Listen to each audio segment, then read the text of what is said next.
Our next speaker believes that yoga is the best solution to individual, social, and international problems as it deals with the mind. I feel highly honored to welcome our eminent speaker, Padma Shri Bharat Bhushan Ji, who was awarded Padma Shri Award by the President of India for his contribution to yoga. In 1971, he founded a yoga center, Mokshayatan International Yoga Ashram, at the age of 20. He has worked with the Indian Armed Forces, industries, scientists, schools, colleges, and people of different religious faiths. He has been honored with Awadh Samman, Lifetime Achievement Award by Zee News and Uttar Pradesh government, and Lifetime Achievement Award for significant contribution to healthcare profession given by All India Institute of Medical Sciences and Ayush Ministry of Health. He is involved in yoga campaign called Jago Bharat Dhyan Yoga Andolan in collaboration with Zee Network. He initiated the first International Yoga Festival at Rishikesh and a campaign to preserve traditional form of yoga by using the traditional name Bharat Yoga and teaching traditional styles of yoga through the school of Mokshayatan International Yoga Ashram. So ladies and gentlemen, please welcome Padma Shri Bharat Bhushan Ji.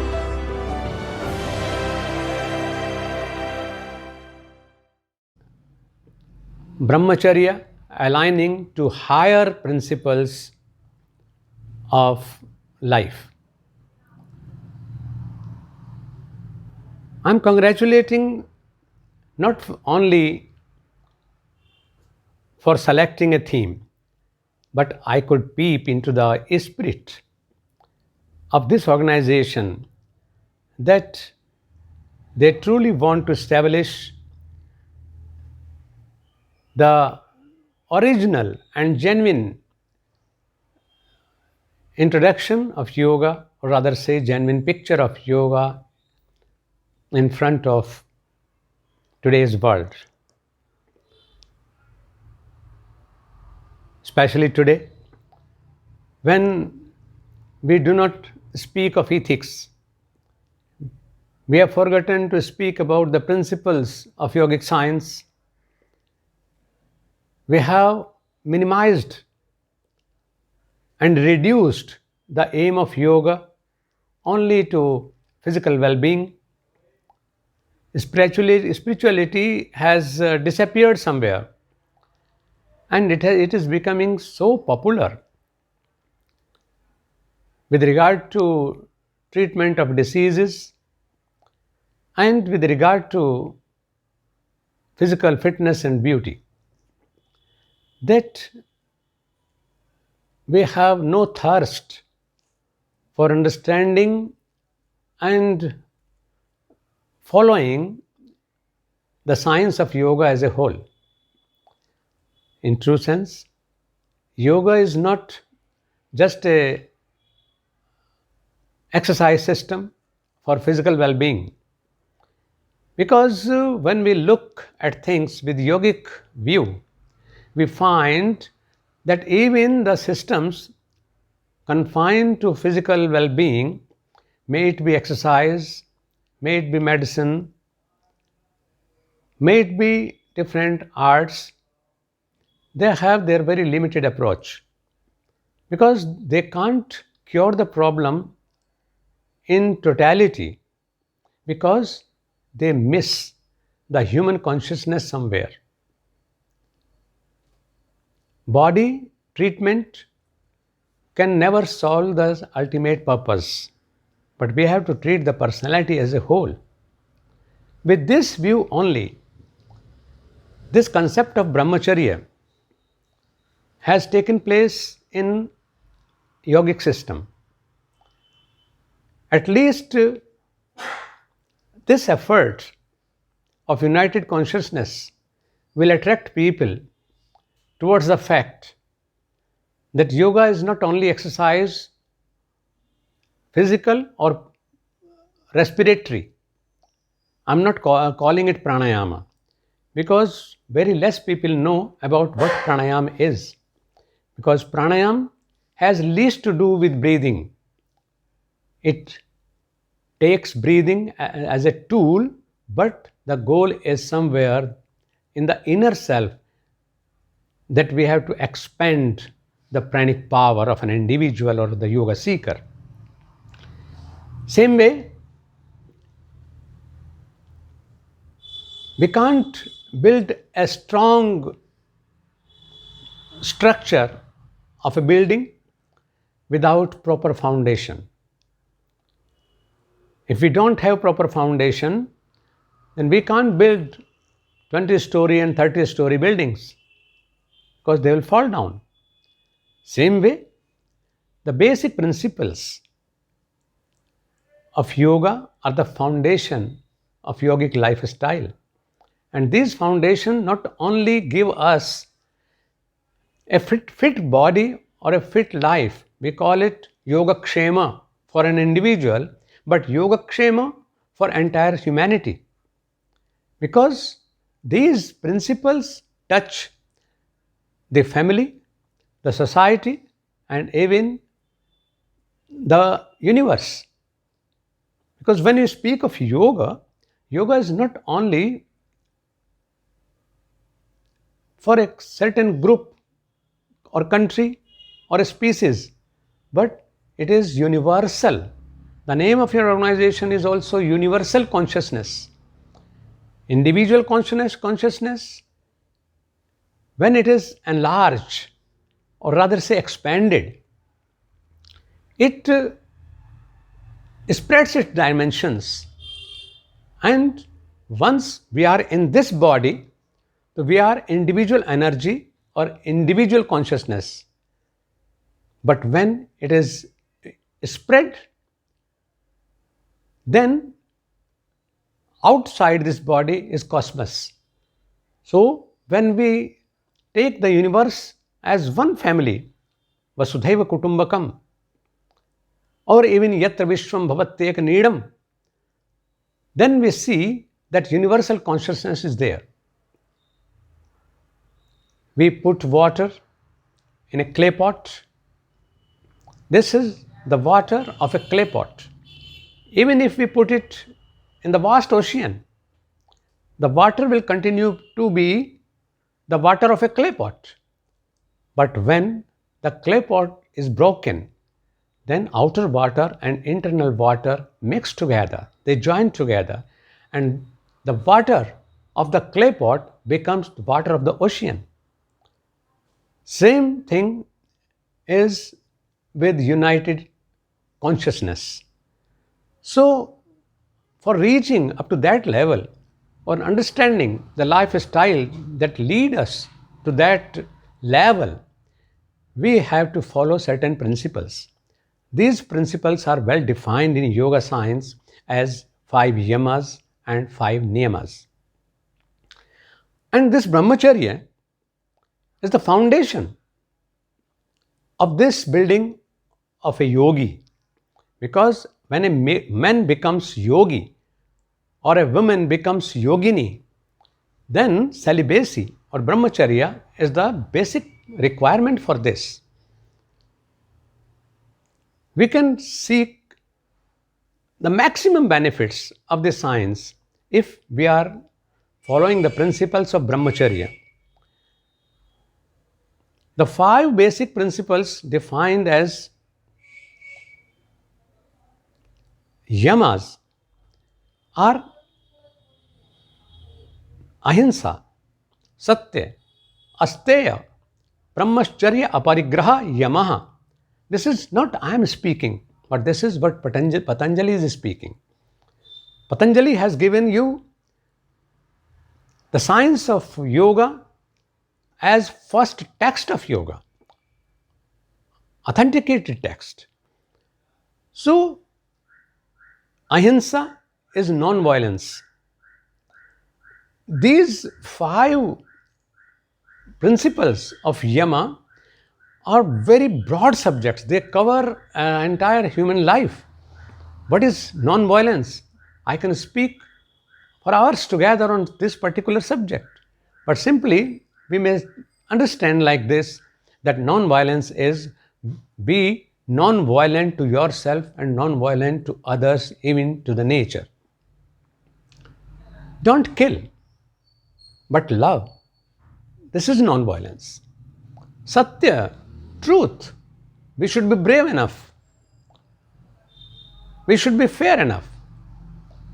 We should be bold enough to understand and follow the truth, to accept the truth, because only a brave and a wise man can understand it and follow it. Then comes the brahmacharya. Brahmacharya is not only being an unmarried person, may it be male or a female. Generally, people take it like if somebody is unmarried, it means he is a brahmachari. It's wrong. He may be a bachelor, but can't be a brahmachari. Because brahmacharya is something related to conduct. And brahmacharya is something that equips you with all powers of sanyama, of control over yourself. Because this is sex, kama, we say, because sex is still a very small word. Kama has a wider range of understanding. Kama is the basic of all our activities. Whatsoever do is directly or indirectly affected with kama. Brahmacharya is something that gives you the skill of controlling kama. And brahmacharya, though two words are there. Brahma is the divine existence. Brahma is divine. D-I-V-I-N-E with capital means God. And Charya is our everyday behavior, our conduct. It is Charya. So, when we speak Brahmacharya, it means the conduct, the living style that leads one to Brahma realization, God realization. Examples are there. There are so many who did not go for a conjugal life or a married life, but they are brahmacharis, real brahmacharis like Hanumana, his ultimate yogi. Swami Vivekananda, ultimate yogi. Maharshi Dayananda Saraswati, ultimate yogi. There are brahmacharis. And brahmacharya is recommended not only a few person, but it is the part of everyday lifestyle of our society.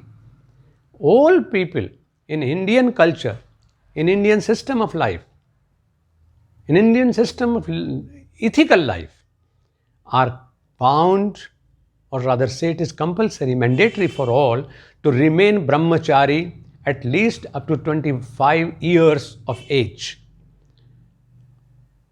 When we become a youth, the foundation becomes very strong. Physical, mental, spiritual, emotional.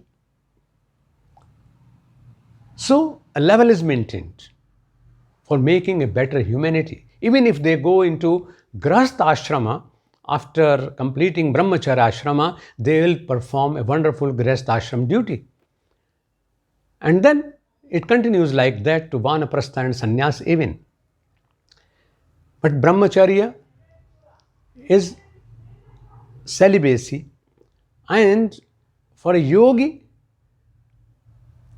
even if you are not, you have completed your Grahastha, this Brahmacharya ashrama, you switch on to Grahastha.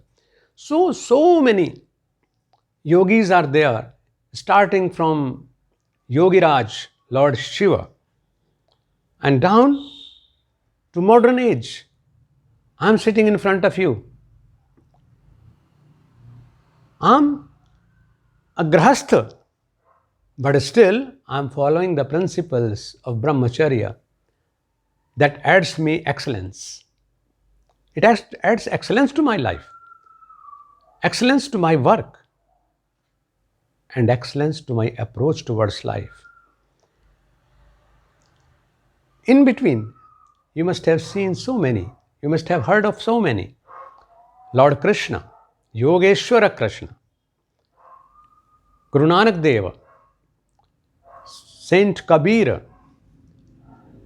Ramkrishna Paramahansa, the Gurudev of Swami Vivekananda, and even our Rishi Parampara, the high tradition of Indian rishis, Sandipani, Vasishtha, Vishwamitra, and so on, all have followed the principle of brahmacharya in their lives. So they became embodiment of perfection everywhere. Today, at least there will be a curiosity about brahmacharya after this discourse, and people would love to learn what is brahmacharya and how to start a life filled with brahmacharya. Then they will certainly peep into the Indian lifestyle and they will learn the importance of langota. What is lingota? Why to wear it? What are the physical benefits and what are the benefits of sanyama? Sanyama is control over your five senses, the karmendriya and jnanendriyas. When there is a curiosity, you'll certainly find some way to satisfy your curiosity. Time has its own limitations. I can't take too much of time.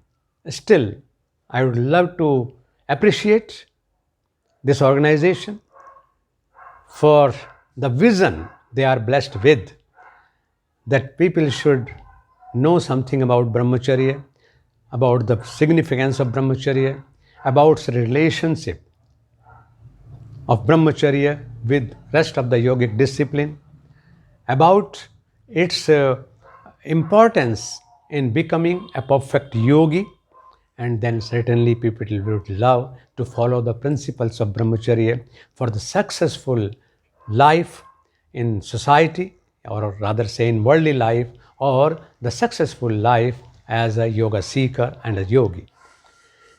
I congratulate all of you on this International Day of Yoga, because you are the one who have joined this wonderful session where we could talk a little about brahmacharya and other principles of yogic science, and just coming out of the confusions that yoga is just a way of exercise for physical fitness. It is not so. Thank you. We are grateful to Shri Bharat Bhushan Ji for giving his valuable time for our event and sharing his views. Thank you very much, sir.